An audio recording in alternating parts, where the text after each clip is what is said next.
వందే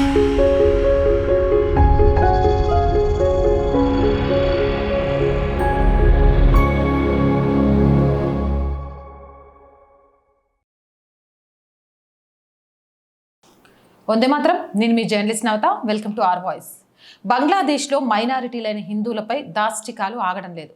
అక్కడ ప్రభుత్వాలు మారినా కూడా హిందువులపై ఆగడాలు మాత్రం మారడం లేదు. పాశవికంగా విచక్షణారహితంగా హిందువుల మీద దాడులు జరుగుతూనే ఉన్నాయి. రీసెంట్గా బంగ్లాదేశ్లో మైనారిటీలైన హిందువులపై దాడులే ఘోరాతి ఘోరంగా దారుణంగా ఉన్నాయి. అలాగే ఆలయాలను ధ్వంసం చేయడం చూసి మనం బాధపడుతూ ఉంటే 16 ఏళ్ల హిందూ బాలుడిపై ఫెన్నీ జిల్లాలో ఆటోను దొంగలించేందుకు యత్నించాడు అంటూ కొందరు దారుణంగా కొట్టి హత్య చేశారు. ఢాకా చిట్టగాంగ్ హైవేపై లాల్పోల్ ప్రాంతంలో ఆదివారం సాయంత్రం ఈ ఘటన చోటు చేసుకుంది. మృతుడిని శాంతో కుమార్ సాహాగా గుర్తించారు. స్థానిక మీడియా కథన ప్రకారం మియాజీ ఫిల్లింగ్ స్టేషన్ ముందు ఆటోలో ప్రయాణికుడి కోసం శాంతాతో ఎదురుచూస్తున్నాడు. కాసేపటికి కొందరు దుండగులు అతడిపై దాడి చేసి ఆటోను లాక్కొనే క్రమంలో హైవే పక్కన ఉన్న కాల్వర్ట్ కిందికి విసిరేశారు. అక్కడి నుంచి తేరుకొని దొంగలను వెంబడించిన శాంతోను వారు కదులుతున్న వాహనం కిందికి తోసేశారు. దీంతో వాహనం ఢీకొని బాలుడు అక్కడికక్కడే మృతి చెందాడు. సమాచారం అందుకున్న వెంటనే ఘటనా స్థలానికి చేరుకున్న పోలీసులు మృతదేహాన్ని ఆసుపత్రికి తరలించారు. రాత్రి వరకు బాలుడి ఆచూకీ లేకపోవడంతో కుటుంబ సభ్యులు గాలిస్తుండగా తెలిసిన ఆటో డ్రైవర్ ద్వారా సమాచారం అందినట్లు శాంతో బంధువులు తెలిపారు. ప్రయాణికులను ఎక్కించుకున్న ప్రాంతంలో సీసీటీవీ ఫుటేజ్ని పరిశీలిస్తే నిందితులను గుర్తించవచ్చని వారు కోరుతున్నారు. ఇఫ్తార్ సమయంలో ఉన్న ప్రశాంత వాతావరణాన్ని ఆసరాగా తీసుకుని బాలుడిని టార్గెట్ చేసి ఆటోను హైజాక్ చేశారని ఆరోపిస్తున్నారు.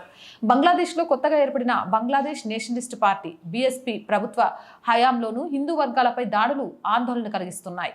గతంలో మహమ్మద్ యూనస్ నేతృత్వంలోని మధ్యంతర ప్రభుత్వం 18 ఏళ్ల పాలనలో మైనారిటీలపై దాడులు కొనసాగుతున్న విషయం అందరికీ తెలిసిందే. ఇక ప్రభుత్వం మారింది, మైనారిటీలకు రక్షణ వస్తుంది, ఆ మైనారిటీలు ధైర్యంగా బ్రతకొచ్చు అంటే ఇప్పుడు పట్టపగలే హత్యలు మొదలయ్యాయి. అతి దారుణంగా దుర్మార్గులను ఎలా పట్టుకోవాలి అనేది కూడా మృతుడి బంధువులు సీసీటీవీ ఫుటేజ్ చూడండి అని అక్కడ పోలీసులు వేడుకునే దారుణ పరిస్థితులు ఉన్నాయి.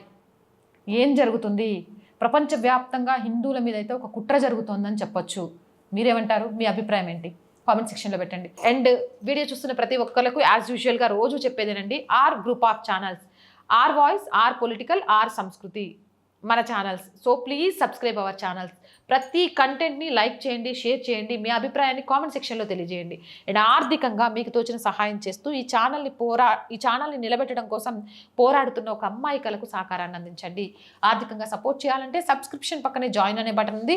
1 to 5 లెవెల్స్ ఉన్నాయి. ఏదో ఒక లెవెల్లో సపోర్ట్ చేయండి. లేదా స్క్రీన్ మీద గూగుల్ పే, ఫోన్పేతో పాటు అకౌంట్ డీటెయిల్స్ ఉన్నాయి. మీకు తోచిన సహాయాన్ని అందించండి. వ్యాపార ప్రకటనల కోసం 8328500576 నెంబర్ని సంప్రదించండి. జై హింద్, జై భారత్.